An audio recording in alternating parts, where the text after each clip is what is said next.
Adakah Dina susah untuk dipajak atau dijual? Dina keluaran public gold bukanlah mata wang, tetapi ia sama sahaja seperti gold bar, iaitu emas berketulinan 999.9. Perumpamaan perbezaan Dina dan gold bar adalah sama seperti gelang dan rantai. Emas berketulinan yang sama, tetapi beza hanya dari desain sahaja. Jadi bila Dina dibawa ke pusat pajak atau kedai emas untuk dijual, mereka akan menilai ketulinan dan berat Dina sama seperti mana-mana emas.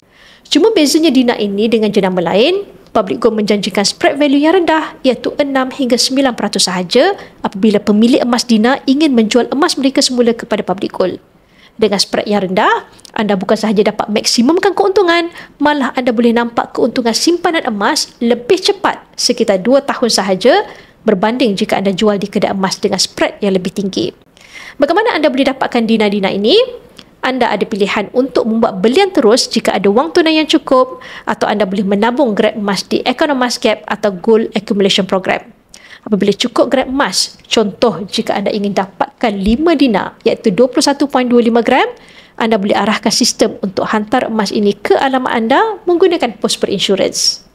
Bagi yang berminat untuk mendapatkan koleksi Dina Public Gold, anda boleh rujuk pin video saya untuk 5 langkah daftar akaun Public Gold dan saya akan bimbing anda dalam langkah-langkah simpanan emas yang terbaik untuk anda.